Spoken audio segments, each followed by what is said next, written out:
All righty, well, thanks everyone for joining. Thanks for joining online. Just a reminder to please mute yourself. And if you'd like to speak, please be sure that you are first recognized by myself or someone else here in the room. Thanks so much. Same here in the room. If you're looking to speak, just raise your hand. One of us will call on you. Let's see. Round table? Public forum. There we go. Sorry. Public forum. Jim. Not for nothing, but if this school board gets the approval by Barbara's building, that'd be a good idea for them to give the police department free rent. It saves taxpayers a lot of money, and the police they could do for high taxes we're paying. I don't know who would like that, but that's all anyway. Thanks, Jim. I guess I'll add my comment would be that too. I think you should approach the MAUHS Supervisor Union Board. Not a bad idea. Yeah, because I think in their report, they said that buying the building with the revenue from the renters that Makes they it would be reasonable. Yeah. Not that I don't disagree with you, but. Anyone else for public forum? Not seeing any. All right, moving on. The annual police district meeting, public information meeting. So posted online were the warning for the annual meeting, the police department report in the annual report, their budget and their capital vehicle replacement plan, and a sample ballot. So that is all available.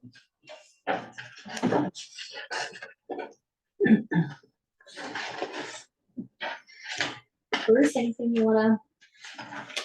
Here to answer questions. You're here to answer questions. Anyone have questions for Bruce this evening? Just to quickly touch on the budget. The proposed budget is up 4.6%.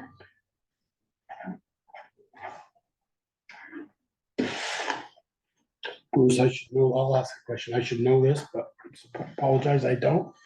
You might have said it in a previous meeting, but I know we have 3 full-time, right? Plus, Yes, currently we have 3 full-time. and how are we doing? I know we put in for a cops grant and you've been advertising, but I haven't seen it. How are we done on recruiting? So we've, now that you've approved the pay increase in the past couple of years, we started to get more interest. So, but we haven't got a candidate to ask for hire yet. And when does the COPS grant run out or run I its think course? 2026 or something. That sounds right. We have to, if we're going to use it, we have to use it by 2026. By the end of 2026? End of 2026. all of the money. All the money. So, I think my fingers crossed. A higher during, 24, 25, 26. okay. So I'm thinking, Bruce, for those who may be joining us, they aren't familiar with what a COPS grant is. Could you just give a brief overview of what that means? It is a grant that we applied for and were awarded $125,000 to be used for the new position. So that would be a 4th full-time position. And we can draw down the money whichever way we want, as long as we do it within that time frame. Thank you. Is there any update on the community resource specialist position? We've had 1 inquiry so far. So, Has it been advertised yet? not yet. I haven't had a chance to do that.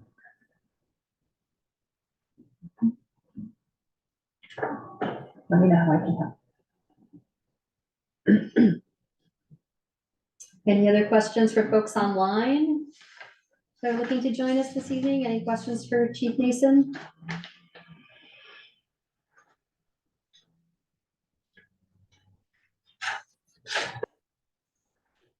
Not seeing any. Saving them all for Monday night. Saving them for Monday night. So that's that. All right. We'll call that part of the meeting closed. So we'll move on to department head roundtable. This is an opportunity for department heads to give us a 5-minute review of what's going on in their departments. Why don't we start with Sharon? Okay, as everyone knows, election is next week. Town meeting is Monday night, March 4th. Election is Tuesday, March 5th from 7 AM to 7 PM. That's the big push for this week. How are you doing for volunteers for that? I'm For lacking for volunteers in the afternoon at the moment. That's because I just changed from afternoon to morning. I was anyway, so I think Afternoon's morning's pretty 2 well good, but Yeah, we start at 2 or 3 or whatever. whatever, usually we I can do do- on I can probably do- 1:15. If you could do later, I have Dan Lyons coming in later, which is good, because then he can help with cleanup and counting and stuff, so. I'll call you tomorrow. Okay, just let me know when you Like can come in, 'cause 2:33. some of the morning volunteers will stay a little longer if they know somebody's coming in to take their place. I can do afternoon along with Hannaford if need be. Okay, yeah, You could you just be a need to good let me ballot know. box? Yep. Or Okay. handing them out. Okay, and we have ballots, so if people are coming in early to vote, they can. They can, we've had probably 65 ballots that we've either mailed out or they've come in to get. And I've only got maybe 15 of them back so far. And what's the deadline if you're doing early, whether it's mailed or picked up? What's the deadline for that? Can you drop it on the day? Does it have to be the day before? If you could drop it off the day before, it's good, but they can bring it to Town? town, the voting Okay. place and turn it in there if they want, Okay, and which some people do. dropping off can be at the lock Not box? on the day of election, I have to lock the box. No, but before that, Before they can that, use they put it in outside. the drop box. yeah, the offices don't have to be open. You Nope. can drop there. Okay, No, in fact, there was probably 7 or 8 in there this morning. great. The town reports are done. And we have printed Yep. copies here. And we also have it available on the town website in various places, which is searchable and We have them at the library too. We tried Yeah. the post office, but there's new people over there and they said no, because technically that means they're losing postage if we're just putting them in the lobby to take for free. So last year they let us, but we've got different people over there now, so Hmm. all right. So the town office is the library, but not the post office. not the post office. Okay. You mean- Raise their taxes. Okay, who else? Bruce, you're up next. Anything you want to add from what you just said? Nothing It's new. all good. Bristol is awesome. We're busy. Bristol is not so awesome. Bristol is great, we're busy. Gotcha. Is there anybody online? I have an update from Brett. He just Okay. emailed and he's unable to attend this evening. So he has 2 updates for the select board. Naylor and Breen will be on site at the fire station tomorrow to size up the repairs that need to be made that resulted from the 2 recent high wind events. Per Craig Jennings, Naylor and Breen should be on site March 1st, to do their repair work. And BFD has a prospective candidate, has the candidate's application in hand, performing background checks. And then he's gonna be in touch in terms of that interview. Awesome. Thank you, There Brad. Sure. Anyone, there's nobody on, I don't see anybody up there. Everybody's on vacation. Yeah. All right, that was a quick roundtable this time. All right, moving on. Regular business. Consider Development Review Board candidate Rebecca Cole to fill a vacant seat that will run to March 2024 and March 2026. May include deliberation and executive session. Oh, hi. Rebecca Cole is me. Okay, I just wanted to Rebecca. show up in case you guys had any questions. Sure. okay, come on up if you. Yeah. Oh, boy. For a grilling. Yes. Okay. There's actually just to clarify that agenda language, there's an existing alternate position that's always 1 year, and that's till 2024. And then there's a 3-year term that is expiring. It's a vacancy right now, due in March, so next month, just a few short days. And so that would be a 3-year term then going to 2027. 27, not 26. Yeah, that's what I was Yeah, gonna yeah, ask. so that's Okay. to be corrected. So tell us about yourself. What makes you interested in this position? My husband and I and my daughter, we actually moved here a couple years ago. And we're currently building a place down 116.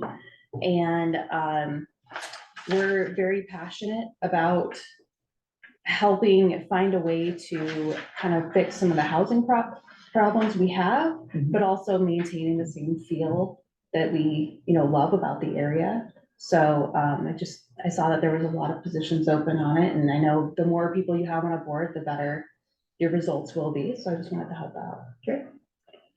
Do you have any background in any? In development, not as much. I've been a software project manager for several years, so I'm very good at working very logically, following rules, finding ways to fit within rules. And I did serve on a board for a nonprofit for, I think it was 4 or 5 years, both as a general board member and as a secretary. Good, thank you. Any other questions for Rebecca? Have you attended any of the previous DRB meetings or read minutes, things like that? I have not. Okay. I've Everything is read the available. agendas, I Yeah. haven't gone through the minutes. If you're interested, you can look on the town website. All the previous minutes are on there, as well as videos to different sessions and stuff like that. So, I'll do that. yeah, just always, it's a useful thing to be able to sort of look back and see. And obviously, it's with the DRB versus planning commission, they're addressing certain, particular agenda items in terms of land parcels or whatever, versus working on policies and things like that, which is what planning commission does. Yeah, I saw that this one was more towards changes to zoning, stuff like that. It seemed like subdivisions. Well, it's sort of the DRB handles individual cases, whereas the planning commission is sort of more what you described in terms of changes to zoning. That's sort of more policy, Okay, right? right. It's to make sure that if the DRB does the review, if you are not a by right use.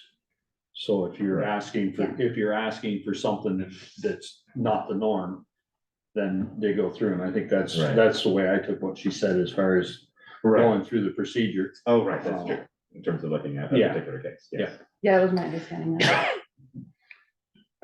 Knowing you're building a house and a young child and James, do you have a preference and said, boy, I'd like to just barely get my feet wet and try this 1 year, and if it's not for me, I'm not committed, or do you have a real preference? I think I don't mind taking the longer term. This year is gonna be the busiest time for me. After this, things will calm down because we'll get the house built, and so as long as I can make it work this year, I'll be able to make it work for years. Did you hear that, Jimmy? You won't get the house built this year? Right, and obviously, it's, it can be sometimes twice a month, but usually it's maybe once a month. Sometimes it isn't a meeting in a month, depending on what projects are happening and what needs to be reviewed. So it is a varying schedule. So that's good to know. So you would like the permanent, not the alternate position, I think is what Joel was Yeah. getting. Yes. Nice. Okay. Michelle, did you have anything you wanted to ask? Okay, wanted to give you the opportunity. All right, I don't think we have any. I think we have a warm body. I'll make a motion Let's to accept Let's give her that 3 year. Rebecca's application to the zoning review board. Second that, yeah. All those in favor? Aye. Anyone opposed? Michelle, how'd you do? Michelle, thumbs up? She gave us a thumbs Oh, up. did she? Yeah. Well, what'd she do to her? Yeah, there's something there. Surgery. So, okay. All right, you're in. Yeah. 3 years. You said Congratulations. it. Thank you very much. Thank you Can I for, send you a letter? Yeah. thank you for being interested. in Yes, helping thank out. you.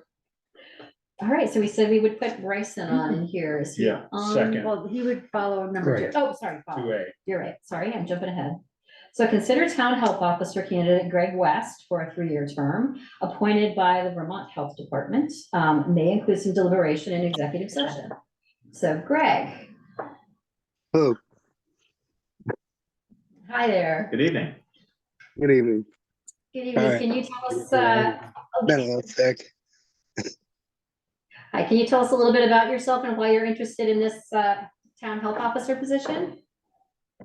I've been a builder in town for a long time. And honestly, I've, always kind of been looking for a way to be able to help, help the town. Just be, work and be better. I'm sorry.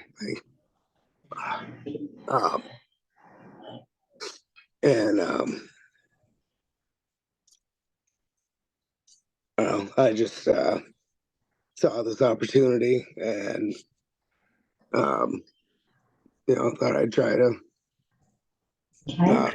put in my expertise, with building and knowing what's structurally sound and what should and shouldn't be. And Great. Okay. Questions for Greg? So you, this is Valerie. Through email, you mentioned that you confirmed that you're now living in Salisbury. yes, So how far, how long does it take to get from Salisbury to Bristol? 15 minutes. 15 Yeah. minutes? Okay, well, that's great. How long, Peter? I was gonna say, It's a half, right that's a back. half an hour drive all day. It's a 40-minute It's drive not- from my It's a house. half an hour all day. You're on this end of Salisbury, aren't you, Greg? You're on yeah. upper plains. I'm close. Oh, Yeah, I'm close. By East Middlebury. Yeah, he's right, he's 25 Right in minutes. East You Middlebury. can't make Middlebury less than 20 minutes. I can make it in 10 if I know where Bruce is. I Bruce is- Noting this down, Bruce? Come on. That's what he's doing right now. Okay, yes. Okay. Okay, Okay, thank you. thanks. Any other questions from any board members for Bruce, not for Bruce, for Greg? All right, I guess that's all we have for you this evening, unless there's anything else you'd like us to know, Greg. No, just thank you for your consideration. Thank you. Hope you feel better. Yes, hope you feel Yeah, you better. sound, Thank you. sound sick. Okay, so our second person who's interested in this position is Bryson. Is Bryson on? Hey, There yeah, he Mom. is. Hi there. Oh, So we got your email that you're interested in this town health officer position. Bryson, can you tell us a little bit about yourself and why you're interested in this position, please? yeah. So I grew up in Bristol and I always liked finding a good way to give back to the community. I have a little bit of contracting experience in my past, and kind of hearing about the position sounds like it has a lot to do with public communication, which I am also pretty versed in. I have a degree in communication as well. So I think it's a good little combo of a skill set there. And again, grew up in Bristol. I also don't live in Bristol at the moment. I have an apartment in Winooski, but I am often in Bristol. I work in Bristol, and I'm planning to move back to Bristol in the future. So, yeah. Questions for Bryson?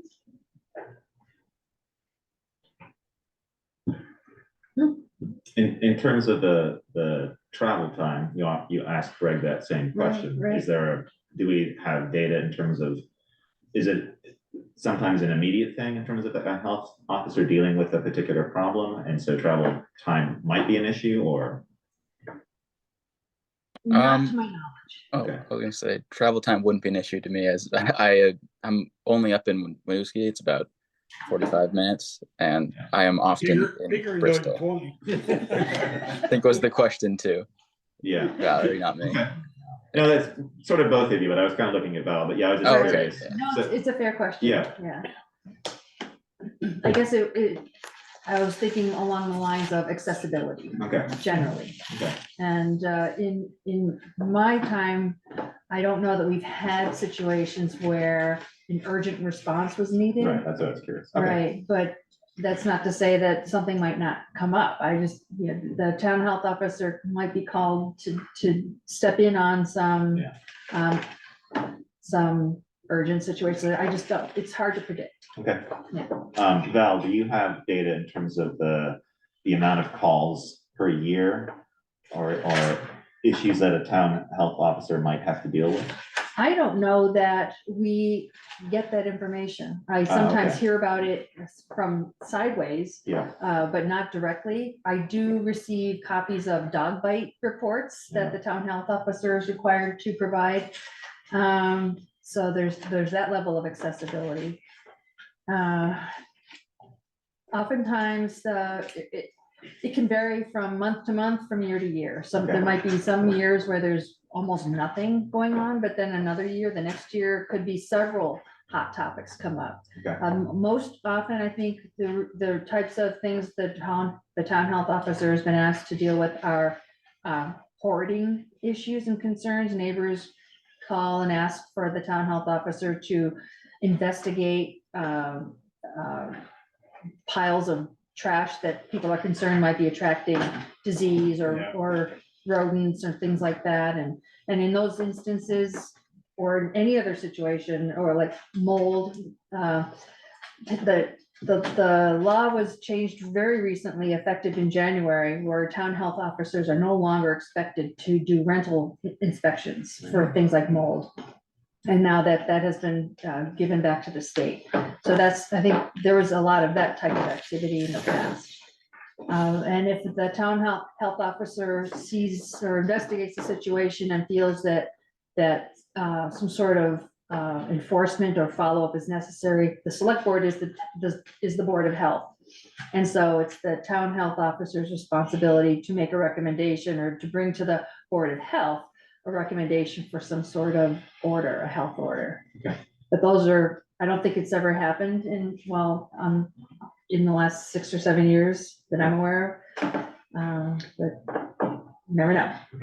I think though, I mean, Greg alluded to it a little bit, if Greg, you're still on, and then Bryce and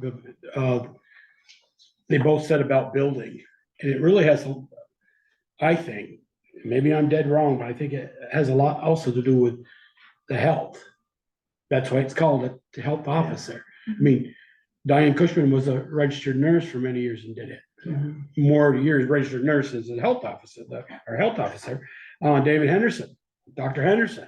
And I think before him, Peter, you can refresh my memory, when we were in high school, I think with Dr. Brown. So you always had that medical person that was the health officer. You walk in going, you walk into a home that maybe it's structurally sound. They both mentioned structure. yeah.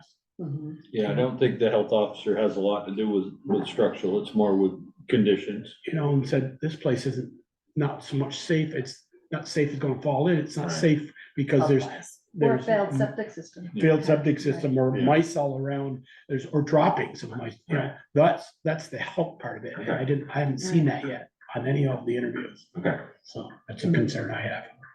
Bruce, is there occasion where the town health officer might work with the police department? And the only time that we have is the dog complaints. Okay. Okay. All right, well, thank you, Bryson, and thank you, Greg. Thank you both. So I should say, we'll get back to them. Yeah. So do you want to deliberate later? Deliberate Yeah. later, Okay. All right. just to give them a timeline. Okay. All right, item number 3, consider Vermont Paddlers Club Eagle Park and Bartlett's Falls use application for annual one-day kayak event, Saturday, April 6, 2024, 8 a.m. to 6 p.m. I so move it they let Bruce know and they put us on the rider's insurance. Second. All those in favor? Just a quick question. Do they have an alternative date? Usually we get one date and then like a rain date, and I didn't see that in your notes, Val. I'm Jordan Vickers. I was part of that emailing you guys and part of organizing that. We do have the following Saturday is the rain date. Okay. So do you need to put that in the motion, you guys, to make sure that the permit continues Sure, I on make for the a rain motion. date as well? That we let Vermont Paddlers Club use Eagle Park in the falls, Bartlett Falls for their race, one-day kayak event on April sixth with the rain date of April 13th, both times being 8 AM to 6 PM. Second. All right, all those in favor? Aye. I don't see anyone opposed. Thanks, it's a great event. It's always Yeah. exciting to see the photos, so. Yes, thank you very much. Thank you. All righty, moving right along. Review and approval of use value assessment forest conservation plan for the town of Bristol's Seth Hill Waterworks in Lincoln. And I believe David Bryn is on the Zoom. Or was. Yes, I'm here, but I'm in the dark. Let's see here. Well, that's not Can any you- better, Dave. can you still hear me? We'll take the dark one. David, what can you tell us about this use plan, use value assessment? Okay, so it's, the land's enrolled in the state's current use program, which is an amazing program. And every 10 years, enrollees have to update their management plan. And it's been 10 years since it was last done. And so I was able to go up and enjoy several afternoons of inventorying a spectacular place. And I just want to congratulate Bristol for having such an amazing place up in the mountains and taking such great care of it. Don Gale is doing an incredible job with sugaring, and the place is really spectacular, has an amazing history, and it's really an honor to be able to spend some time looking at it. And one of the things to stay in compliance with use value is you need to keep your forests so that they're productive and the stocking levels are appropriate, not overstocked, not understocked. And so part of the inventory process is to go through and see what the stocking is. And there are 7 different areas, and they're all reasonably stocked. There's one little tiny place that's a little bit overstocked, but hard to get to, and they're growing. It's growing like weeds, and there's a lot of diversity. There's old moose sign, there's deer sign. It's really remarkably productive. And so what I noted was that, and it's not horrendous by any stretch of the imagination, but it's steep up there. And with gully washing storm events that we're getting, it could use some additional erosion control. That's the main thing. And just in key places, not everywhere, and not making a big thing about it, but just going in with a small tracked excavator and popping in some water bars in steeper spots. And we may reach out to the Forest Service to because some of their truck roads are kind of in need of it. And but generally things have held up pretty well with all the storm events it's gotten. But the gist of the management plan is to do some erosion control. And I think it continues on with the same basic ownership objectives that you've had, and it builds on the legacy of the place, and that's the focus. And it doesn't limit what you might do with it for recreational uses in the future if you wanted to, or historic acknowledgement up there, but it is I think it's a solid plan. I don't think it's onerous. And I think what it'll do is it'll help to slow, spread, and sink storm flows in the mountains. And it'll be a good example of some of the additional practices that we probably should do across Vermont in order to withstand some of these storm events that we're getting. Is this all work that the grant we received is gonna cover, or is this something we need to do in addition? No, this is something that the grant you will receive cover. We presented it to the Addison County Regional Planning Commission. DEC has this water quality thing, and they're the local agent is Addison County Regional Planning. And people really were excited about it, and it's unique. And we're hoping to be able to, with that grant, not only do the bit of erosion control, but also interpret it and show people how, what's being done, why it's being done, and make it an educational opportunity to show some good work in an upland watershed. You know, what's David? amazing, I'll say, one other thing that's amazing to me is how important that water was to Bristol from 1905 on. I mean, it's a 4-inch pipe that watered Bristol for all those years. And it's a spectacularly beautiful water quality system up there. And it's just really, it's really neat. And so anyway. Cool. Did you have a question, Joel? No. No. David, can you give an example of what some of that erosion control might look like? Yeah, so on areas where it's steep, and some of the old roads date back to the old original clearings, back into, the early days, back in the early 1800s. And they went pretty much straight up the hill. And those places where the grade is like 30%, 35%, there are some water bars scattered up through there. What we would do is focus the effort on the steeper sections where a little bit of additional erosion control and getting the water off the road more frequently will give the forest more opportunity to be the sponge that it wants to be, rather than carrying the water quite so far.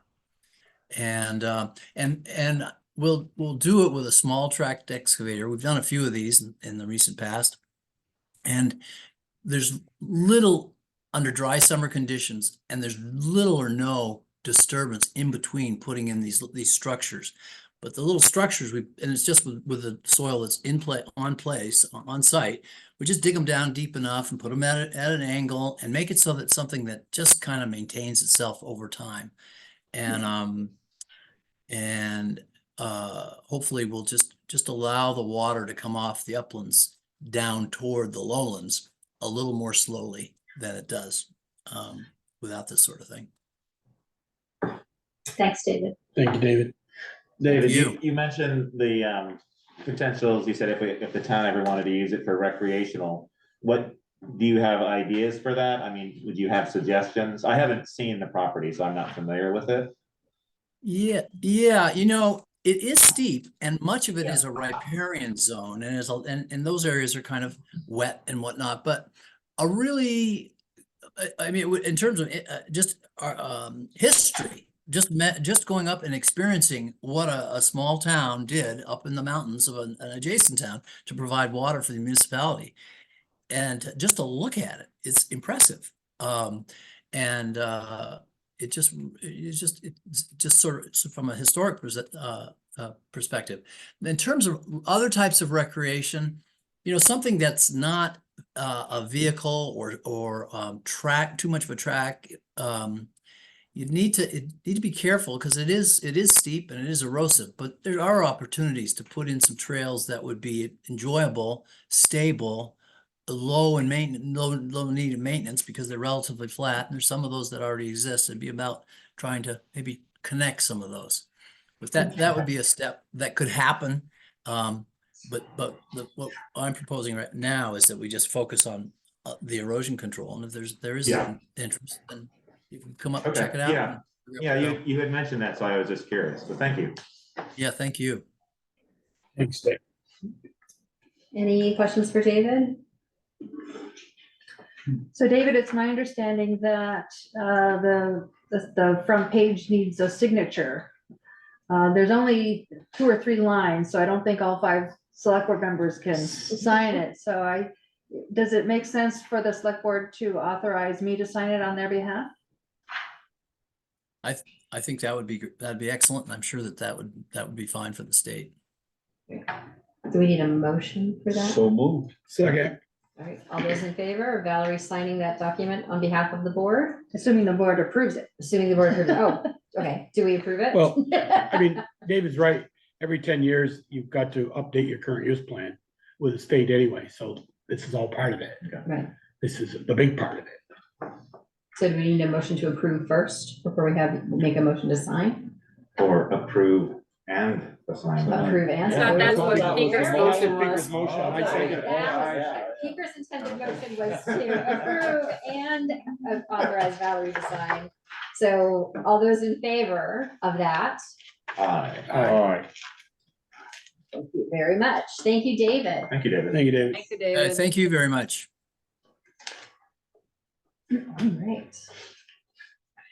Item number 5, preparations, logistics, and other details for the in-person March 4th Annual Police District and Town Meeting with moderator Jennifer Wagner.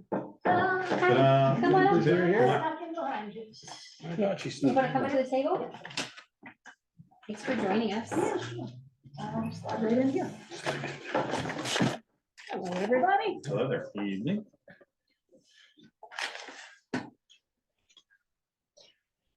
Okay, Where to start? what do you need from us? Right, well, I'm curious from your point of view of the various warnings, are there any that you think might really elicit a lot of conversation from the town? Every single one. Yeah, that's true. Every single one should, but they That's won't. true. They really should. I Yeah. quite agree with you.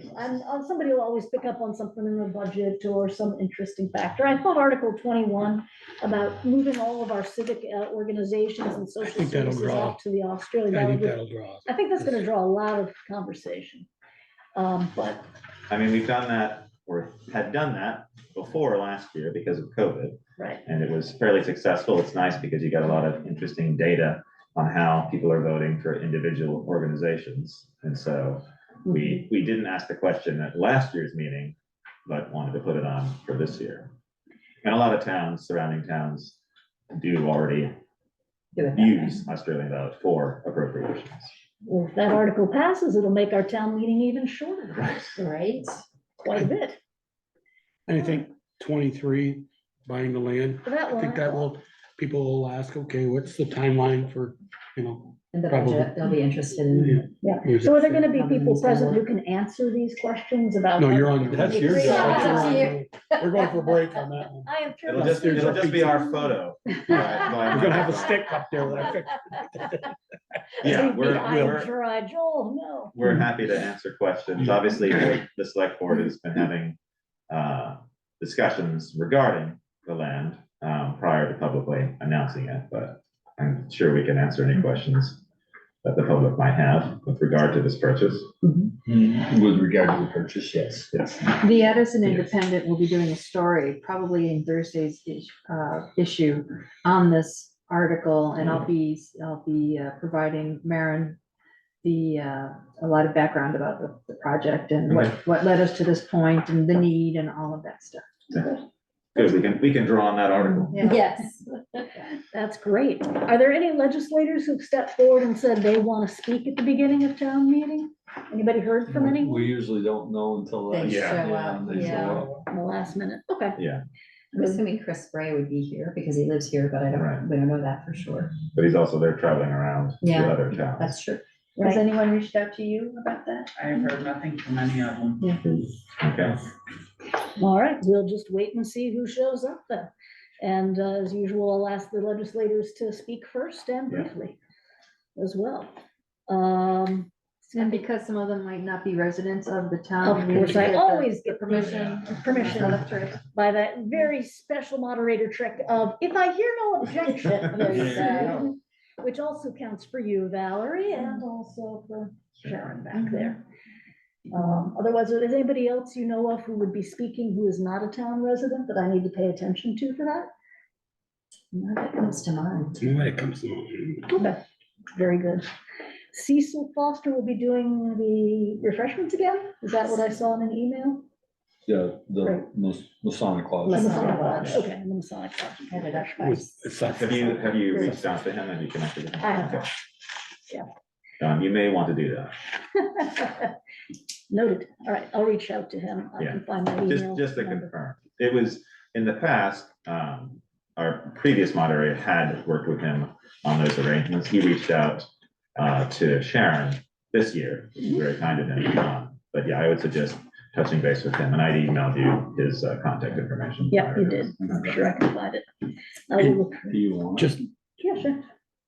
Jennifer, you also moderate the police district meeting or is it not? No, No, you don't Yeah. moderate No, that. I that's didn't think so. We just- handle that yeah. one. Yeah. yeah.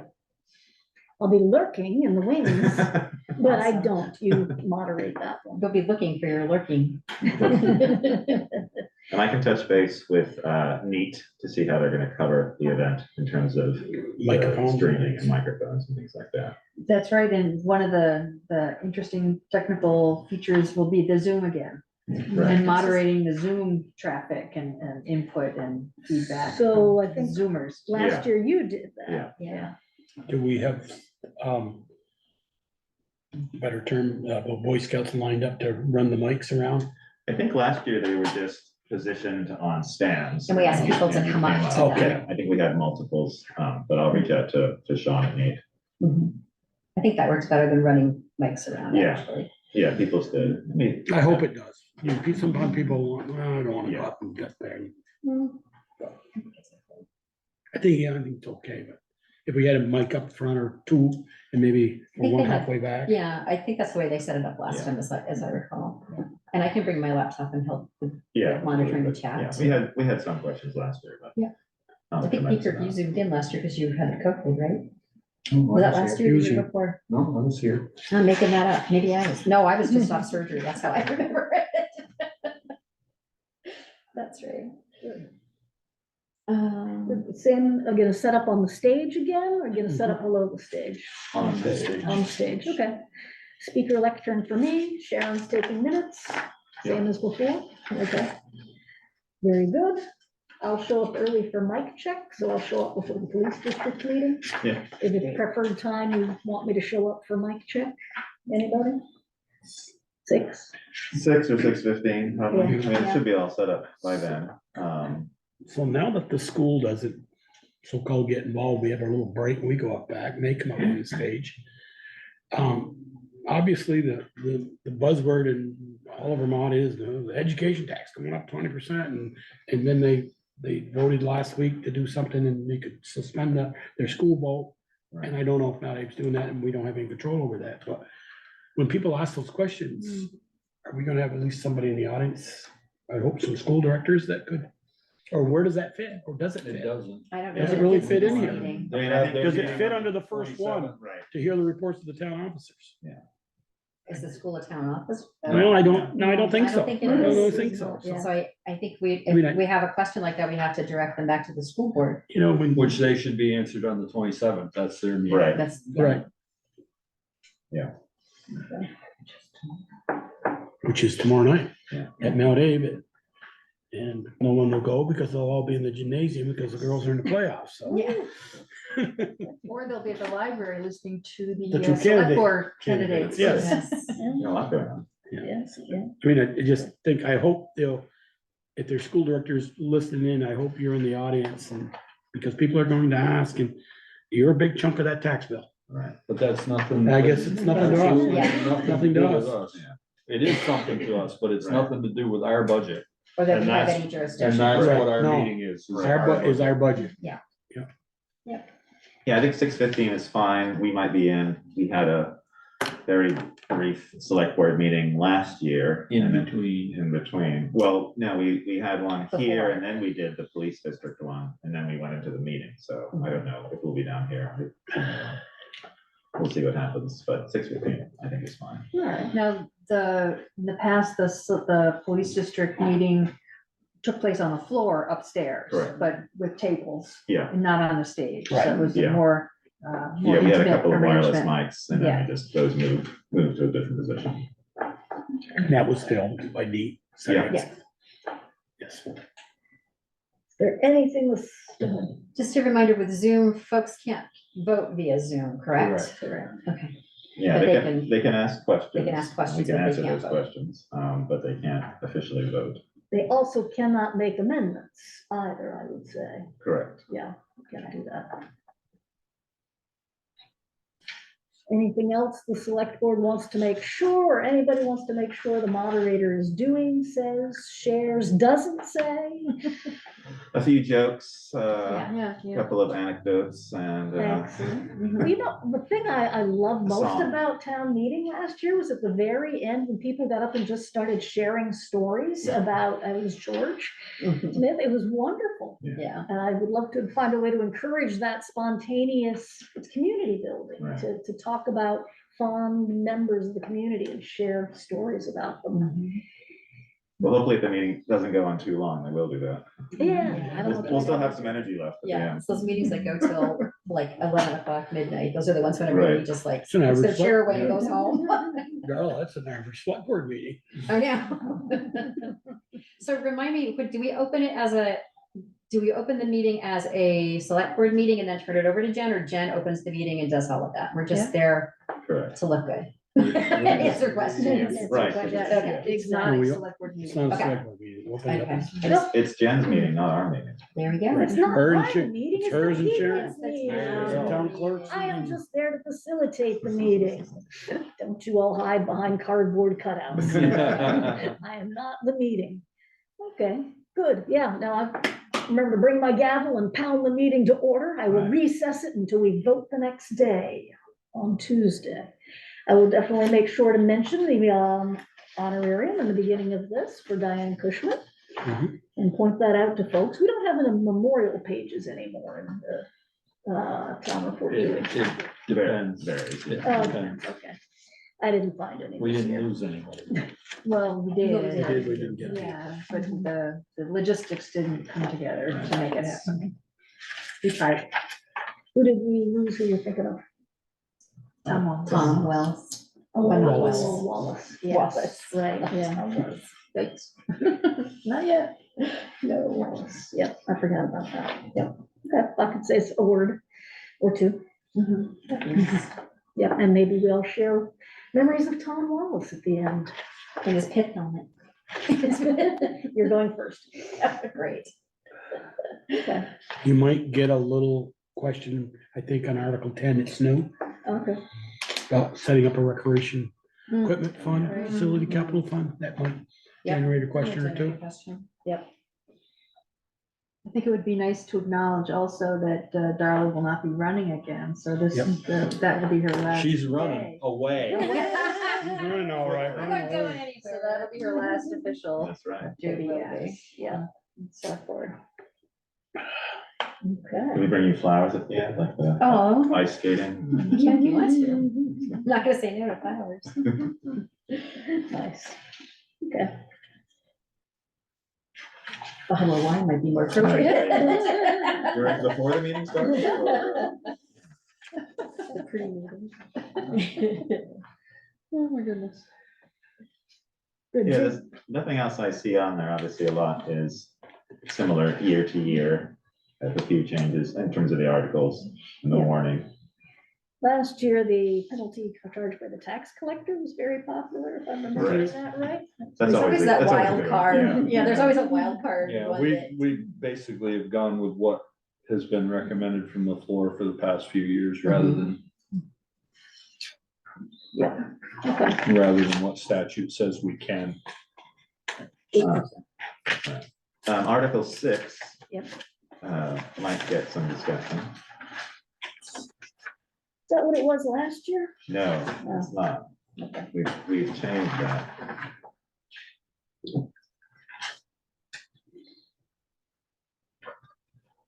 Right. Yes, I see. If you want to make a little vote. Just here, if somebody asks you, when you read all these positions that are being elected the next day, it's on page 14, they can find all the people that are running. Great, thank you.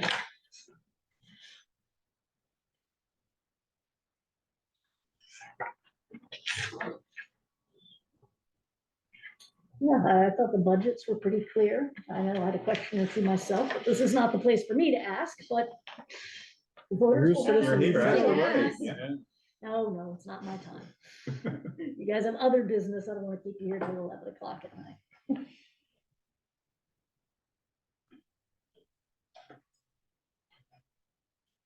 In terms of the town report, it's a little bit thicker this year. I reached out to a lot of the civic and social services organizations to get reports. Usually it's we sort of wait for people to send in reports, and we do get a fair amount. But I reached out to every organization that does receive an appropriation and asked for a report, and they were very happy to give it. So those details are all in there, which is nice. And it's sort of, I tried to group them by Bristol-based organizations and then organizations outside of Bristol in terms of the way that they're in the report. Which would be helpful if we end up going to Australian Valley. That's right. And that was kind of why I did that, to sort of get the detail, so people who had questions would be able to get that information in this year's report for next year. 9 and 11, Jennifer, somebody may think those look like the same. And in terms, they somewhat are, but they're not. 9 is we're asking to spend the 200,000 from the June 30th undesignated fund balance. Unassigned fund balance. And then Article 11 is we're taking the tax dollars and putting it in those funds. Gotcha. Okay? Yep.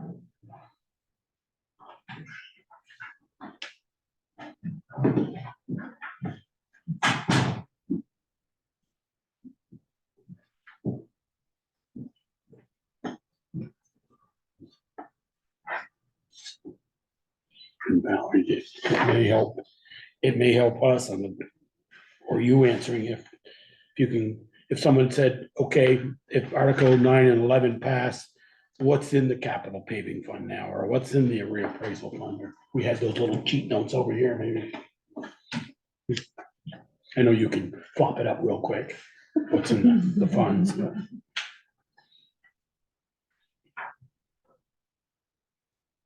All the information is there. Yeah. Those funds are in the report. Right. Yeah. I hope so. Yeah, and from there, it's pretty simple math. June 30th. Yeah, right.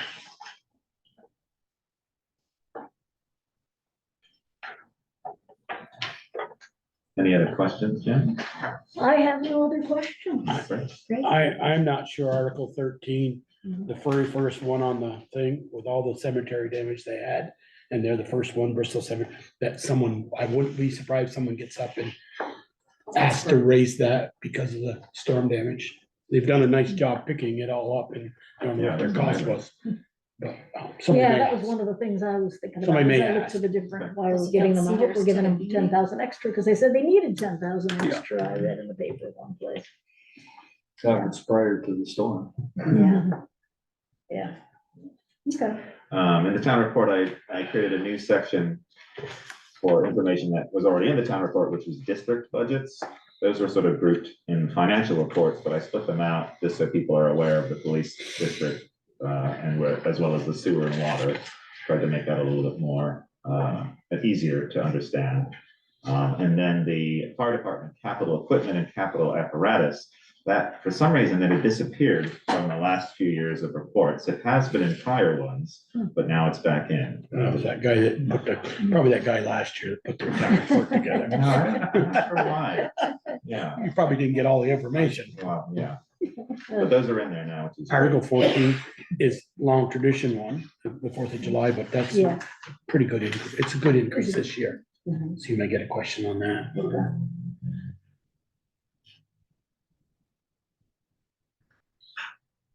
And we've got the ARPA committee, even though they weren't active last year or in 2023, because they've sort of done their charge. They provided an update in terms of what was recommended by the committee. And then there's an update in there in terms of what has been, how money has been spent so far. Yep. We also got a update from the Design Review Commission. We hadn't had a report from that commission, which meets a few times during the year, specifically looking at facade and design restrictions and review within the downtown district, which is essentially just a very small downtown area. So I asked Ron LaRose for a report from that, and he provided a very nice one and sort of detailed what that committee or commission has done. And I'm on that commission, and it's nice to see that in there. Yes, these are great reports. Just so much wonderful information and transparency about what's going on in the town. I found it really informational as I read through it. Good. Hey, Ian, I didn't get to read all of it, but did we get reports from all the ARPA people or all the people that we gave funding to? We did. We've either, the updates are there within the ARPA Funding Advisory Committee report. And it's in their table, it sort of details the status of some of those. Other information is provided in reports from the organizations. It's kind of a mix. Okay, thanks. Yep. This is the fellow that resigned. I know. Hard times. I'm not gonna cross it out, but it's, someone may ask. Okay. How much is that? Page 15.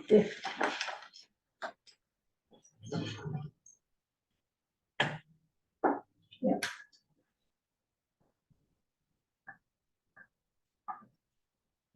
Explanation on that is this went to print before he resigned. Right. Correct. Well, it's also the report is for the previous year. So that's why. June June 30th. 30th, it ends, everything in here ends June 30th, 2023.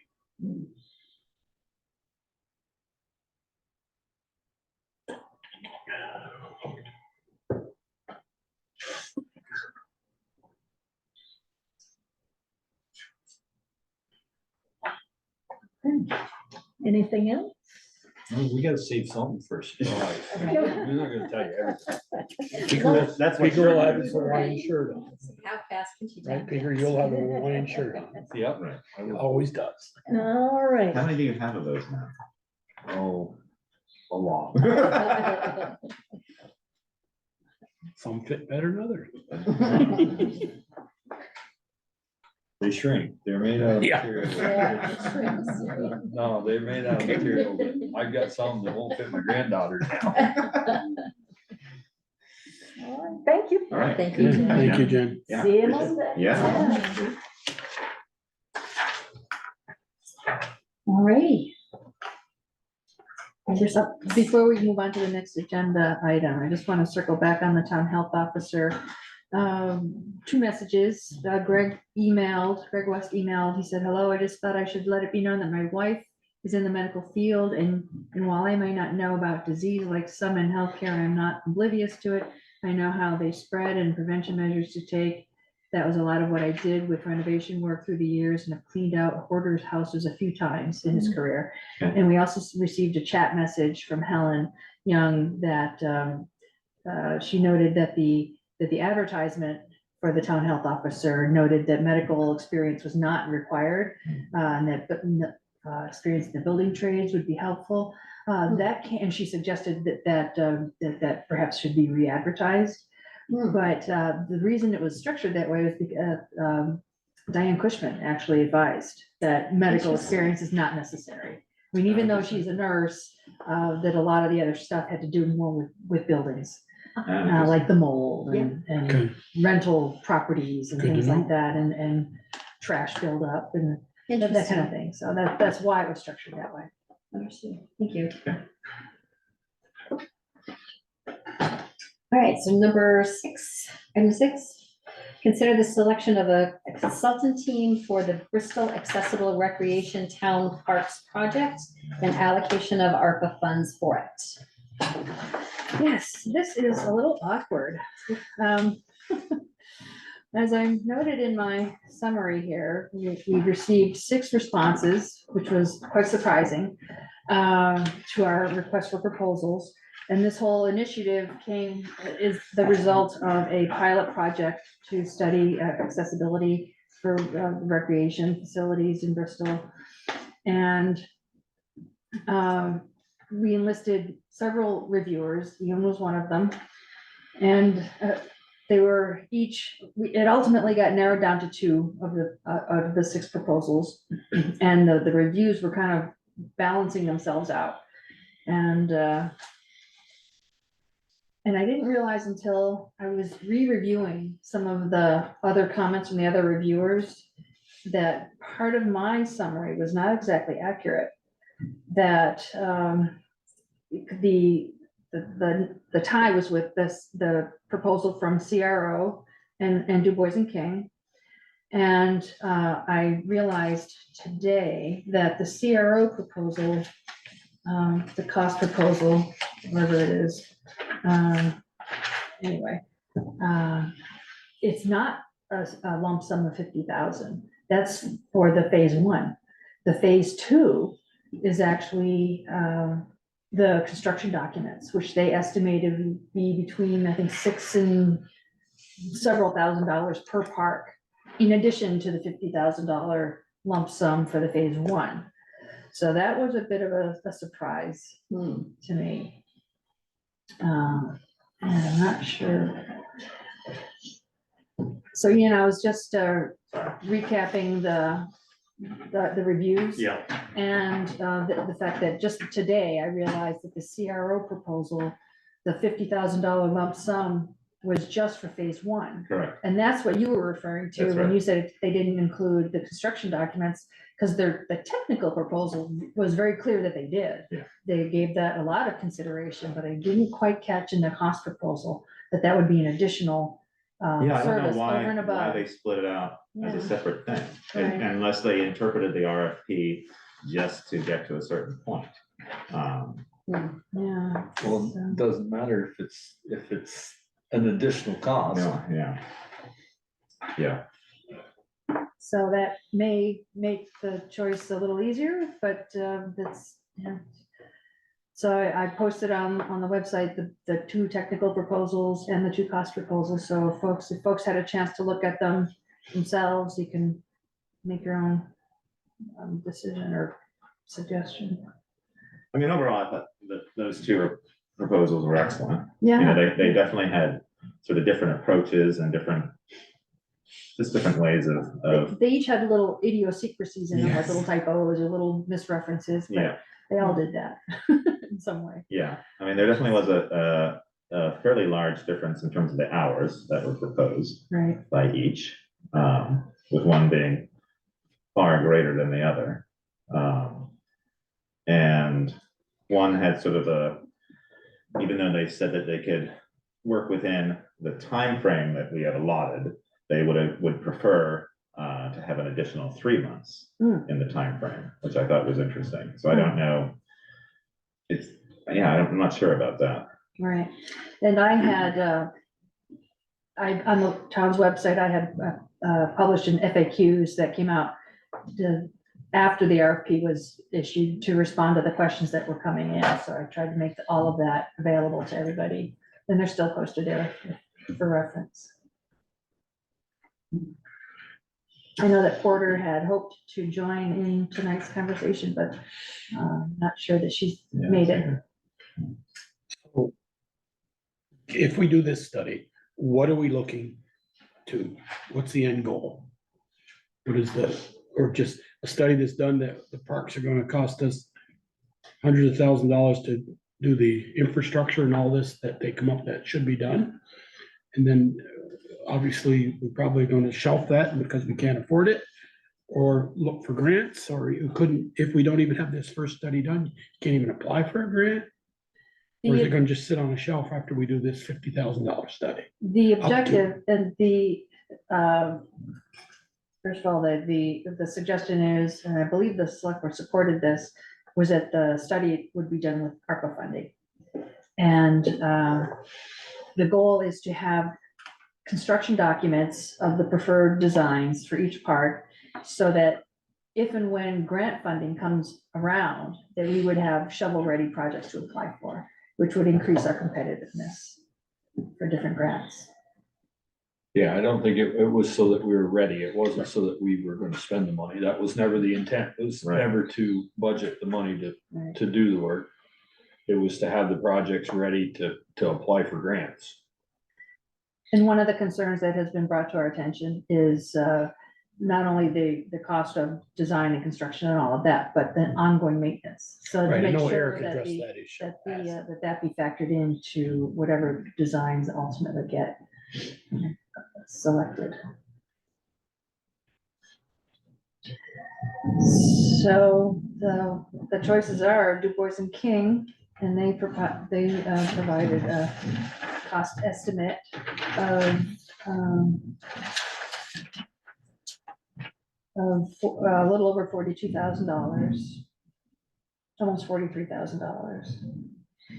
And in the past, they were willing to agree to a contract of not to exceed. So if it doesn't cost that much, then they don't bill as much. And if they begin to approach that threshold, then we talk about it. Boy, Du Bois and King, and the other one you mentioned, I don't know who it was exactly, but one was going, that doesn't come with construction documents. Yes, they. Oh, it does? Yeah, yes, that includes construction documents. And the other one was, it was two-phased. Right. Price to do it and say, this is what you're going, now if you want the construction documents, they're more money. Right, right. How Yeah, much more money? Yeah. how much? it was between, and it actually looking at it more closely, between, and I can't share my screen, so do you want to make me a host? Sure. I'll just put this right up there. Yeah, I'm not sure why I don't get host privileges anymore. No, he's just trying to keep you spaced out. She shut automatically. Mm, Nothing's automatic with those things. Yes. Yeah, but Mr. IT here. Yeah, I know, sorry. We'll- I shouldn't question his IT. knowledge. You can Right. question it 3 months. It's here. Yeah, so this is the CRO cost proposal, and I was focused on this $50,000 lump sum figure that they referenced in their narrative, and I hadn't fully noticed the distinctions down here, including permitters. Yeah. I don't expect either, any of the sites are gonna require much permitting, if anything, No, unless they're proposing anything in the water, then there would need to be something. yeah, DNKs didn't include the permitting only because they spoke of the probably not needed, Right. given their knowledge about the sites. Right, Unless you started with impervious soil parking, Right, then you would need. Yeah, that triggers with A&R, huge. Construction documents between 5 and 60,000 per. yeah. yeah, that was a bit stunning. Yeah, To say the I least. think if we're thinking we're gonna move forward with this, that it's Du Bois and King. Yeah. Yeah, And they're familiar with us, we worked with them. Yes. We worked with Dan, would be the lead on this. We worked with him for the Munsell Avenue sidewalk scoping study that we did. Mhm. He's very detail oriented, very experienced. And this actually seems more in his wheelhouse in terms of his background right. and education. Yeah, I looking at the two, I looked at both, read both before looking at the cost and made some notes, Mhm. which might be on the website, I'm not sure. But I thought DNKs, I mean, not just the cost, but in terms of how they presented it. I mean, they were both very good, but Right. DNKs is. Very passionate. Very Everything that they've ever come back to us with is well thought through. Yes. I mean, they haven't made a presentation that I ever thought was lacking. If anything, there's Right. more information than what we really need. Right. I agree. Yeah, it's not just, I mean, you can look at presentations and see, oh, they're well laid out, they've got some nice graphics, they use this, but it's the thought out part, like you can read through and it's like, oh, it's not they're copying and pasting from previous RFP answers, it's very specific to what your project is, which is great. I mean, that's what it should be. Mhm. But yeah, that was my recommendation to Val was Du Bois and King. And one of the things that distinguished the CRO technical proposal was their collaboration with Vermont Adaptive, which is obviously they have a great deal of experience and passion on this particular subject. And so in my communications with Porter before the meeting tonight, she suggested that if we did go with Du Bois and King, that we reach out to Vermont Adaptive and try to include them as Okay. part of the whole Make a connection. public outreach process. Do they have, or does the board have any, through you, Valley, have any knowledge of, okay, we wanna do our parks, or we wanna do certain ones more narrowed down? I think if we do the study on all of them, we'll see We'll the narrow. plans and See the then we'll be plan, able yeah. to. We'll have a better Yeah. idea of what's. Cause like we Doable. know that Memorial Park is gonna be. Yeah. Way more costly than everything Yeah. else. And, but there again, it will depend on the grants that are available. Right. Right. Let's see, should be fair. I think, the Du Bois and King proposal also pointed out some of the things that, depending on how the designs go, might trigger the need for additional services, but, not to quite the same degree No. as Sierra. No. Yeah. So any further discussion on that? No, I'm just excited to see it sort of happening. I have a very good friend who is suffering with ALS, so we're seeing a progression in her disease, and traveling with her recently, I was firsthand to see difficulties getting through airports and just mobility in general, and I can see where an avid sports person and outdoors person, and just the difficulties that she had just trying to get around. I think sometimes it's easy for us able-bodied folks to say, it's not a big deal, or why should we do that? When you see it firsthand from someone who that's been a huge passion for their entire life, it's very different. So I have a renewed interest in this project. I just think sometimes we have to look outside ourselves when it comes to these things. But hopefully there'll be some great grant money out there where we can make some things accessible. Right, and I was, in preparing for this agenda item, I also looked back at the presentation that Porter made in August last year, and I posted it on the website. That it's not just physical accessibility, but equity, social equity. Yeah, so that it's inviting for all. Yeah. Well, it makes me think when we started the park project and people were like excited about how much money we put into the foundation of that park. And part of the reasons we did that was because it was recommended to us at that time that stable walking surfaces, if there are grandparents who are bringing people, bringing kids to the park, and maybe you got a knee problem or something like that, we're walking on uneven surfaces can be a real tripping hazard. So at the time, it was a big ticket item to put in the grass that we did, the X-grass, I think is what it was called at the time. And all of the drainage that went into all of that. There's a lot of site work that went into that, thanks to Peaker for a lot of it. But it's more than just a nice playground, it's an accessible playground, and it makes a huge difference for kids. And I've seen a number of kids with different physical needs enjoy that park, and different age groups as well. So I think, again, it comes back to that social connectedness that we talk about. Well, given also the amount of time that it's been out there and suffered through our winters, it's the material. It's amazing. Yeah, it's unbelievable. Yeah. And when the grass is out, the color is almost an exact match of the grass that's in When the you're looking park. across the park, I you can't know. tell it's fake. Yeah, and I'm always surprised at how well it's holding up.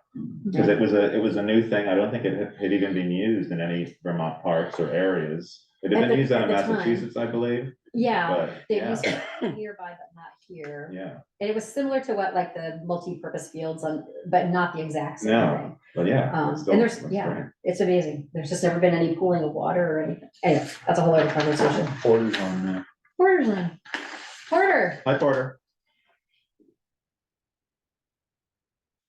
He's gone. Well, she was. She was. We were chatting away. There she There is. she is. So are you talking about this already? I thought it was like not for an hour and a half on the agenda, or did you just? We're just whipping through things. We're whipping through, yeah. Yeah, we are talking about it. Yeah, we're all done. So our Porter, our preference has been towards Du Bois and King. As you know, I reviewed the two proposals, and then we've been discussing it here this evening. But that's the direction that we're looking at taking. I didn't know if you had any feedback or wish to add anything to that. No, and Valerie's probably shared some of my perspectives. Like, I was really excited about, the proposal that was including Vermont Adaptive.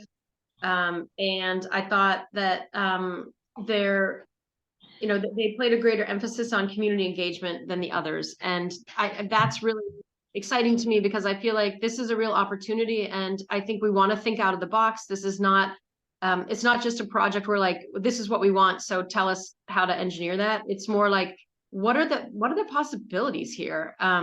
But I agree that the Du Bois and King, it was a rock solid proposal, and they did a great job. And especially when you look at comparing the costs, it feels like that is the way to go. And also, we know them and they know us, and I think we can say, look, we're really interested in having a lot of community engagement in this process to make sure that we hear from our community members about what's going to support them and their families, and what they would be excited to see here. And we're also really interested in hearing some creative ideas that, will really make Bristol's parks stand out for all of our citizens and visitors. So I think if we tell them we want to emphasize that, I'm sure that they will. Yeah, they've been very responsive to previous scoping studies that they have done for the town and other things, so I don't see that being an issue. Yeah, well, and also, I mean, and Valerie and I talked about this a little bit, that, with the Munsell project, they did a good job, really working to get engagement there. So I feel like if we let them know that's important to us, they'll make it a priority. Yeah.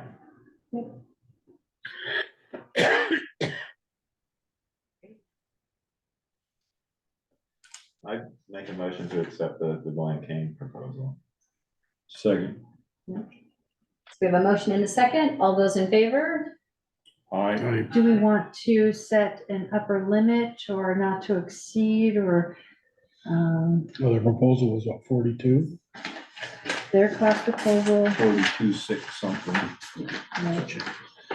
42,681. I think But these are all based on Ian said up to estimates. 43,000. Yeah.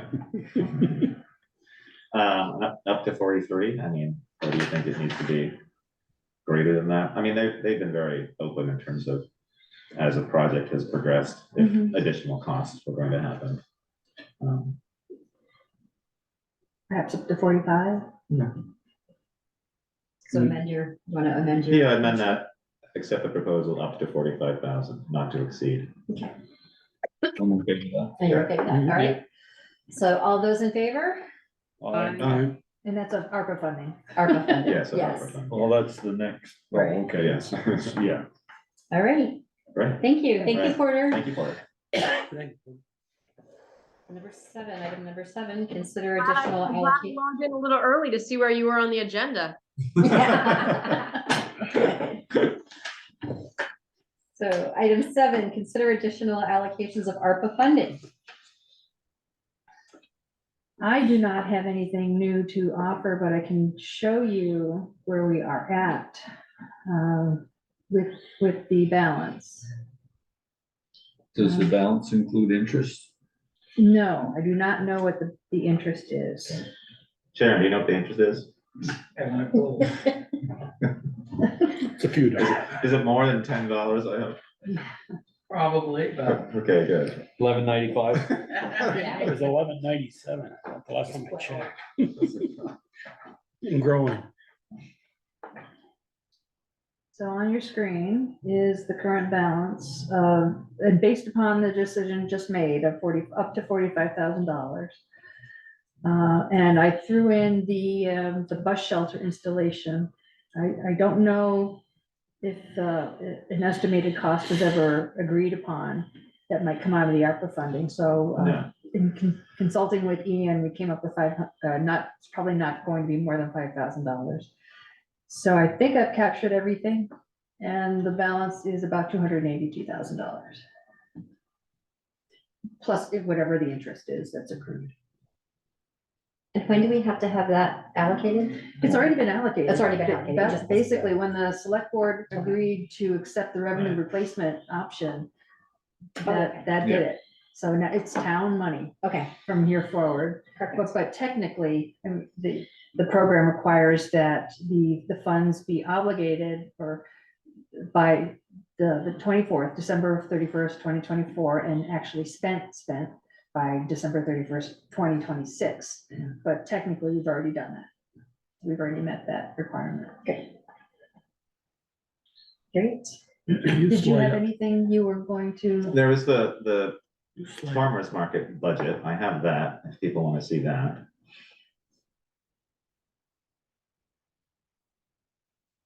We can do that. And you're looking for a new farmer's market person, correct? Correct. Which is a good portion of those funds would be used for that. A good portion of what's left would be used for the farmer's market? I thought we. Of the ARPA funds? Yeah. No, of the. I was like, whoa. Of the- Farmers market budget. It's a pretty sweet position. No, of the ask from Bristol Core of ARPA funds, which was 10,000. The town did $1,000 last year, which helped with the grant application that Core had applied for and received. And then there was discussion at that time, and it was going to be 10,000 for the next additional 3 years to support the market. So basically 3,300 a year. Correct. Well, no, it would be, No, it was 10 a year. 10 a year. Correct. We're talking 30 grand. Correct. Over 3 years. And the discussion at the time was just to see how the farmers market performed in 2023. And then each year it would be discussed at a select board meeting to see if that budget was still needed. So it wasn't a committing those funds. It would just be a discussion each year. So what happens after 3 years if it's not funding So itself? the I mean, idea is that hopefully the market becomes self-sustaining with vendor income, and that can support. But we're still trying to work on that. The idea is to try to, with each market for the next 3 years, be able to put away some of that money to support markets after that.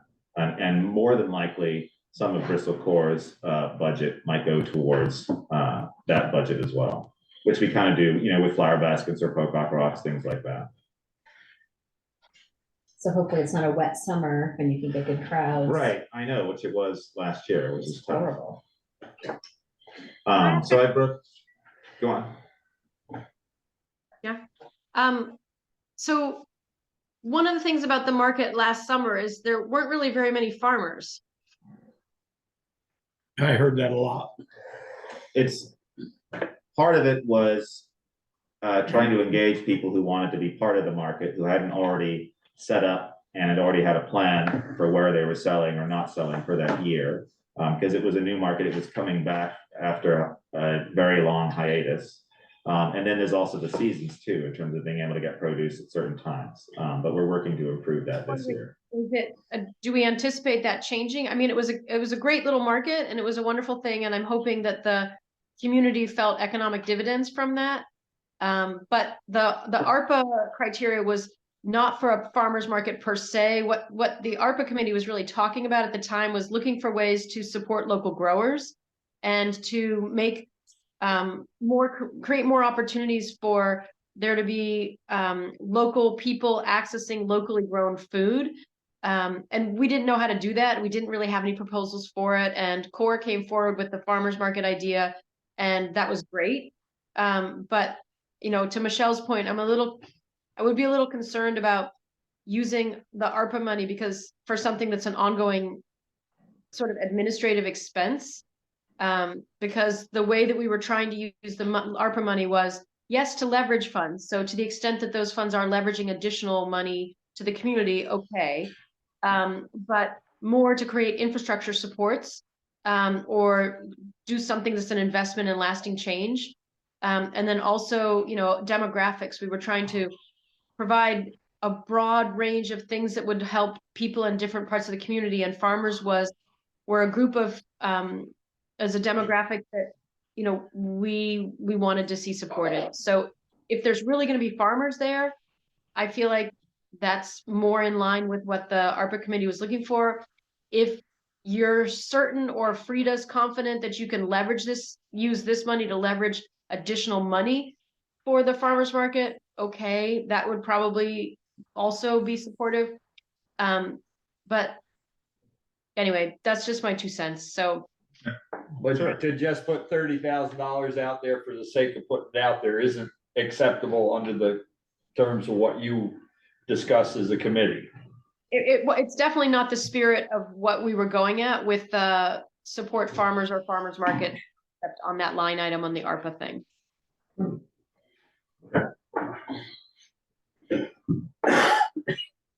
So I'm not saying you shouldn't do it. I'm just wanted to share, you know, where we were really hoping to go with that. But like nobody came forward and said like, here's a great way to use ARPA money to support local farmers and get their food into the hands of our citizens. So Yeah. the closest idea, but then when there were there really any farmers there? It was kind of, huh. So what does the space cost? I guess I should tell you where I'm going before I ask. Sure, yeah. Before I ask the question, where I'm going is, if you're looking to get farmers involved, do we offset the cost of their space with ARPA money as opposed to paying for? Scholarship, that sort of. Yeah, as opposed to paying for a director. Would that go more to meeting the goals than somebody there selling widgets at the farmer's market? Yeah. I mean, maybe if that's a barrier to farmers, I mean, I asked that question last year, why aren't there more farmers? And I heard the things that Ian shared, which is, you know, it came together quickly, sort of late in the winter. So the farmers might not have planted enough to allocate some to the farmer's market. Some farmers may have expressed that they were really short-staffed and they didn't have somebody who'd go stand there on a Monday and sell things. And then other farmers felt like they had other venues like their CSA or their farm stand that provided a better return on the investment for them than the farmer's market. So that was all anecdotal. I don't really, and I don't know what the real barriers to having farmers produce at that farmer's market was. But I like that thinking, Peter. If you know, if that was a barrier, is the cost, if that could help. I don't know. I mean, the cost was fairly minimal. It was like $25 and it was a season. It was 19 markets. More than half, unfortunately, were rained out. And I think it's sort of taking a chance. I mean, I like that concept could work, but it's whether we can get enough that are farmer specific. I mean, I think Alicia tried very hard to get as much produce as possible. It's just a difficult thing. I think the main thing was because of markets that were already started and successful. It was to take a chance on a Bristol one on a Monday night or Monday afternoon, evening. That was the worry for a lot of people. Well, I can tell you from my experience back, we used to run a farm stand and we used to pedal everywhere. Yeah. And then over the years, we grew our clientele and we got where we didn't have to leave. Yeah. They came to us. And you know, why would you want to come and peddle your wares on the park when you can stay and have them come to you? I know. You know, Yeah. so I can see That's when you part of the said where the CSAs and that, where people chose not to come, especially if they have to hire somebody to come, you know, the margins aren't that great. Yeah. And if they have to hire somebody to come and sit on the park and then they don't cover their costs. Right. Which happened for some vendors and not for others, depending on what the vending was. But yeah. Ian, do you think best blueberries I've ever had? What's that, Go ahead. Darla? I just said I bought some of the best blueberries I've ever had at the farmer's market this summer. I mean, I thought that the event was pretty well attended and it certainly looked like, you know, people were enjoying it and having fun. Do you think that the sort of vibe or the word on the street is that it was a great season and that more people might want to buy in because of that? I hope, but given that more than half the markets were rained out, you know, we definitely had good feedback. The few vendors that have reached out to us already asking about this year's market, they're excited to come back, which is good. You know, that first year, bringing it back after many years of not having any market is a scary thing to do, I think. But you know, we're getting good interest in it. Obviously, you know, Alicia stepped down as the executive director of Bristol Core, and she also was the one who implemented and started the market. And she had previous experience running and working on the Middlebury Farmers Market. So we sort of lost that resource, but we've had a few interested people, 3 or 4 or more than that, have applied for the market position. But it really does need to be a paying position, or you're just not going to be able to get someone to work on it. I think that's partly, you know, I think people had good intentions with the previous market, and then it just became something where, because it wasn't a paid position, it just got more and more difficult to sort of manage. Sorry, Ian. No, I think the market itself will, you know, as long as it's consistent, you know, like every year you're gonna Yes. have it, I think it'll get better, but whether you're gonna get the actual farmers in there, you know, most of the farmers around here have their own stand. I know. Mhm. Yeah, and I'm fine. I mean, if it's something where the board decides that they want to stay true to, in terms of the intentions of the ARPA committee, that's fine. I mean, Core would just have to seek funding from other areas. We applied for a grant last year, Alicia did that, and, you know, obviously with grant writing, it takes a lot of time. But yeah, I definitely don't want to go against in terms of what the meaning was in terms of behind that ask. Right. Ian, you said that you've had some interest, people are calling now. Yeah, Are any of those farmers that sell vegetables and stuff? yeah, a couple. Some are crafts, some are prepared foods, and some are produce. Prepare food, okay. I don't consider prepare food more. Oh, no, that's it, yes, and some are agriculture. Trying to get to that farmer question that Michelle Correct. had about. Yeah, and we always tried to do a mix if we could, on each Monday, and the reason we chose Monday and had prepared foods was just because there's nothing really open in town, or a lot of the restaurants are closed on a Monday Yeah. evening, so it didn't conflict with that. But yeah, we always tried to get a mix of agriculture, prepared foods, and crafts. But obviously it was, I think, on some markets, it was heavier on prepared foods and crafts versus agriculture, just hard to get those.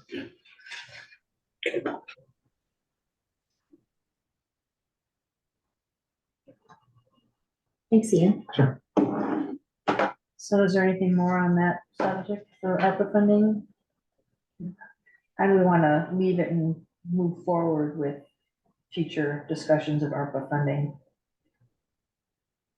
I'd like to I got updates for the town report of how the money's been spent. It'd be nice to have a few organizations come back to us where we haven't had much of an update yet, just to sort of see where things are at. And maybe you and I could go through and just see where that is, or who that might be.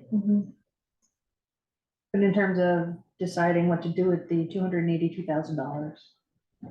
Well, there's still quite a few things on that list that haven't been touched yet. I know the library is actively pursuing the easements and the what's happening with the septic to be able to see if an outdoor classroom in some manner can be placed and work over there. And a meeting will happen hopefully between the new director at the library and a couple of the board members and myself, just to sort of discuss that and see where we're at. And I can bring that back at next meeting. Okay. Great.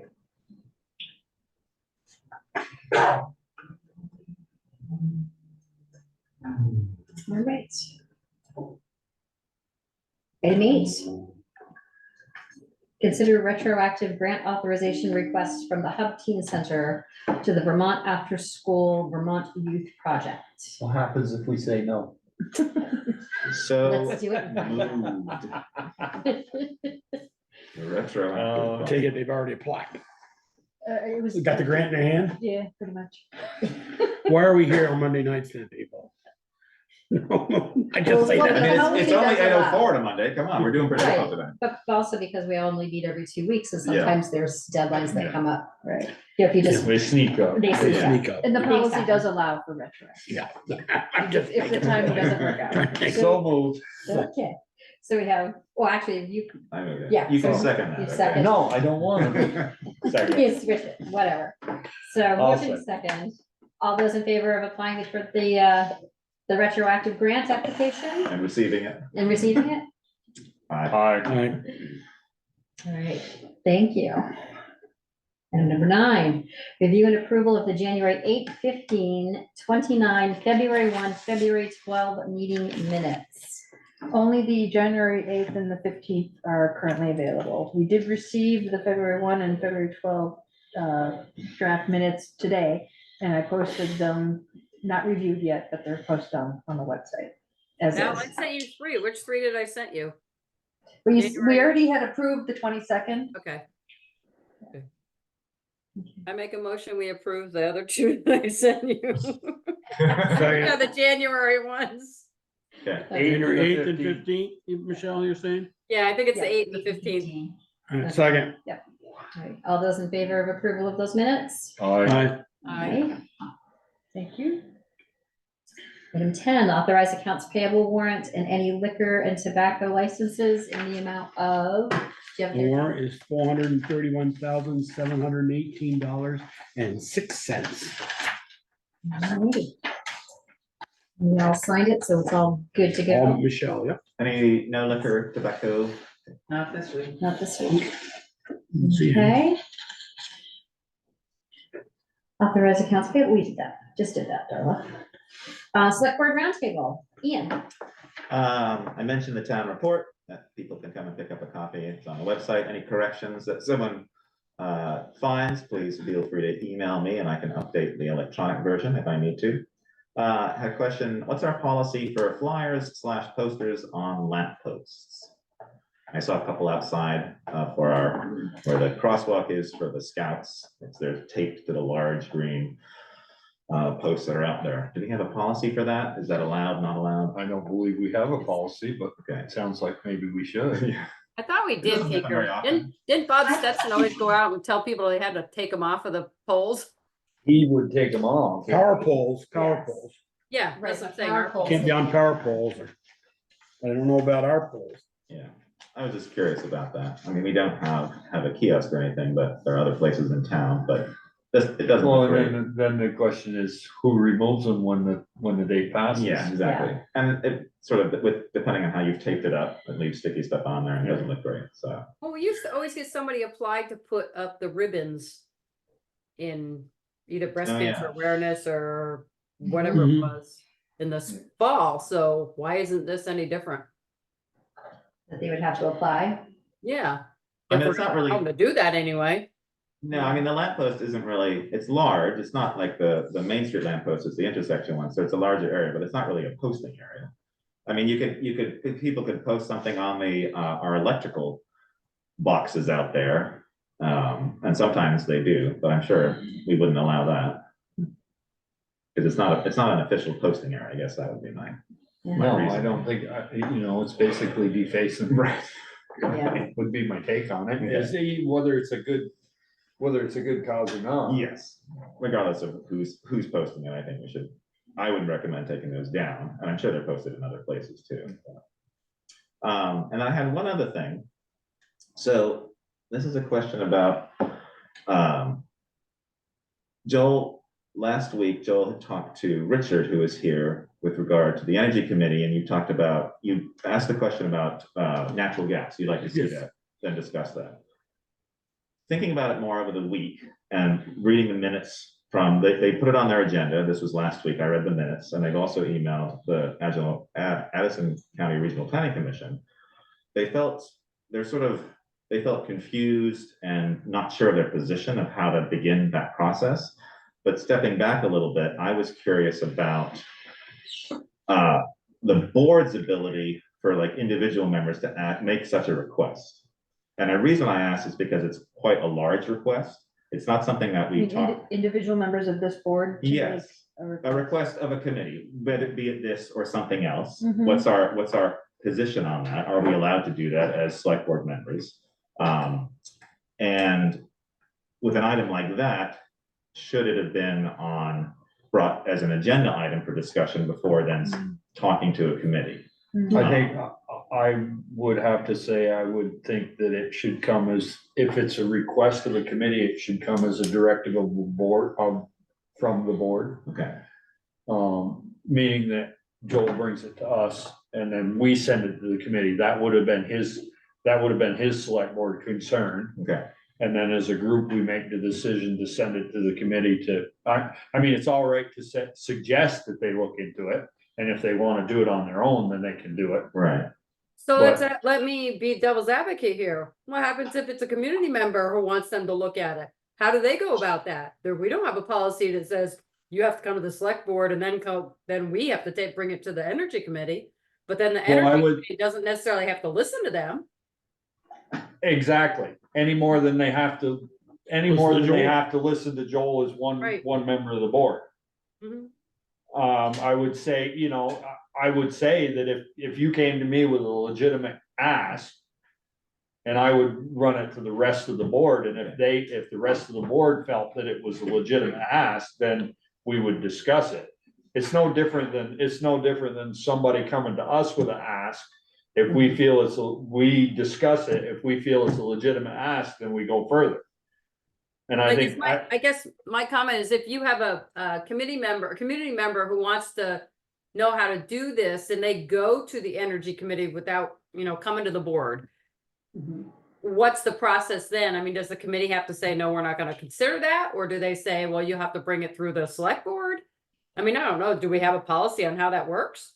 I don't think we have a policy, but I guess what I'm saying is that if you as a citizen brought it to the board and they discussed it as a board, they could decide whether they wanted to pick it up or not. And if you weren't satisfied with that, then you could come to the select board. The select board would discuss it and recommend that the committee take it up. Right. I think, we may have got ahead of ourselves a little bit because we didn't discuss it, and he did say, I would like to have them look into it. Yeah.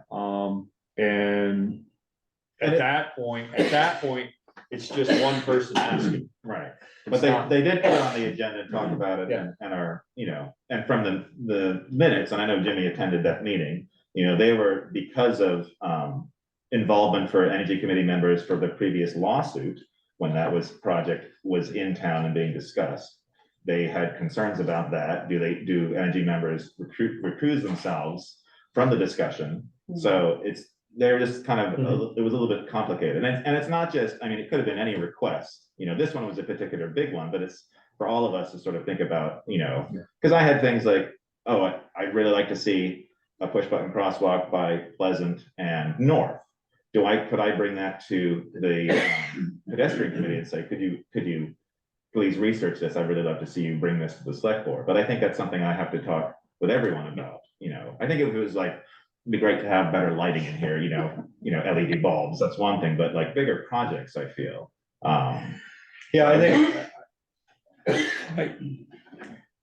I know where Joel was going, and I would support looking into whether they were willing to come here or not. But I get what you're saying. It's a big ask. You come from one person, it's a big ask. If they discuss it as a group and they're not comfortable going forward with it, then I think it has to come as a directive from the select board if we want them to look into it. Right. And my worry was because the lawsuit last time wasn't about stopping Vermont gas coming here. It was the way that select board had handled the public input. The select board had a purview to decide, because it was a utility, to either make the decision or not. But the argument in the lawsuit was about public input and how there wasn't a public vote for it. That was what the lawsuit was about. So my concern, as I thought about it last week, I thought, well, we're doing the same kind of thing by having a single select board member ask about it, but then we haven't discussed it. So are we doing the same thing where it's like, we're not publicly talking about it, but we're asking it? And I also didn't want to have people be confused, like, is this a select board they've asked this committee to look into this, or is it just a single question just randomly at the end of a thing? I'm not trying to attack you, Joe. Well, I think you are, but no, I'm not. Keep right on going.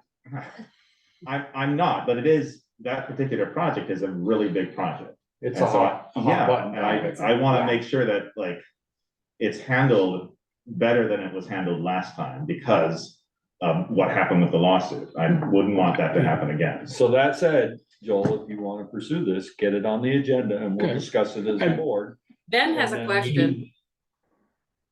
Ben, Hi, so I'm on the energy committee and I wrote the meeting minutes. I was at the meeting. So just a little bit of context from the meeting. My impression is that we were taking Joel's question as a member of the public, and we're trying to decide how do we proceed with this. It didn't seem to me, and I didn't hear, I wasn't at the select board meeting when it came up, but it didn't sound to me like it was a select board ask, but being that Joel was on the board, we thought, yeah, let's put it on the agenda. Let's talk about it. And we got into some interesting discussion about it. And I learned a lot of the history of it and everything. But I would say just in general, our approach was, well, this is someone as a member of the public, not necessarily representing a select board for us to look at this. And so that's why we wanted to talk about it. So that's just Okay, all two right, cents from it. all right, that's great to know, yeah. Because I didn't bring it under select board concerns. No. I know. Richard asked, Yes. is there anything else that we should, and I just said, I've had people in town Yeah, ask me, are we ever going to consider natural gas? And that's what I just said. So an energy committee, and that was, I just told him what I've heard from the public. okay, It wasn't a select board concern. okay. So you would take that as you would any other ask from a community member? That's how I would, yeah. I mean, but I mean, I think it's a valid question, and yeah, it seemed like a something that falls under the purview of the energy committee. So yeah, it made sense to me. But that was my impression, and that seemed to be the impression of. I don't want to speak for anybody else who was there, and maybe Jim has a different interpretation of it because he was at the meeting too. But that was how I viewed it, and that's how I think the committee, broadly speaking, review or took it. And that's why we had a lot of questions coming out of it, trying to figure out what's the right way to do that and what's our role in facilitating that discussion to I think Ian's point, avoid maybe some of the thornier issues that happened the last time it came up. Okay, all right, that's fine. So maybe I was overly concerned. I just know that I'm very careful now in terms of what my position is on things and certain asks. I don't want to overstep what I'm allowed to do as a select board member. So that's why I was sort of being more cautious. Okay, well, that's good. Anything else? Yeah, that's all I have. Speaker, I'm good. you're good? I'm not getting into You're not any getting into discussion. Joel, do you I'm have all set. anything? I'm all set. You're all set? Yep. all set. Okay, and Michelle, I'm good. you're good. The only thing I would add this evening is, I know that they've been out with some patch on the roads. Munsell Avenue in particular, I know, because I drive it every day. And they've been out once already, but if you go down Munsell Avenue, it's the top end near, Thad's is pretty pitted right now. It's been a bit of a minefield going down and about. Joel, you've probably been down there a couple of times. Couple of haven't times, if you driven Pine Street lately. you? Yeah, Pine Street, parts of it. Is it yeah. worse than Pine Street? Ooh, That's the scale. That's That's the scale. Yeah, that's We're the using scale. that. This is Okay. all our speed control. Yeah. Right. And it's working. I will say, yes, that they are driving a little more slowly on all sides of the road. But that's the only thing I have for this evening. Great. Town administrators report. Just want to draw a little bit of attention to the note in my report about the dog ordinance violation that kind of went flop at the last meeting. That it's planned to be rescheduled for the March 11th. Meeting. You're gonna get out of that one, Darla. And that will allow time for me to give proper notice to all the parties involved and maybe look into more what our options are in this situation. And I also want to give you an update, if folks had a chance to look at the letter that was sent to the state regarding our water loans that have been hung up for quite a long time. I did get a reply from one of the state officials last week and another reply this morning, letting us know that the loan applications will be reviewed this week. Okay. Repeat. Good. Well, it's fine. I Or read their response and I thought, oh man, Val's letter must have been pretty You are pretty hot. strong, but it was great. I mean, it was fine, but the way that it was written was really funny in terms of just like, very sorry about this. Yes, and it Well, the was good. letter I mean, is it's, posted on the website there. yeah, it was good. I mean, it's nice to have that response and nice that they're working on it. That's great.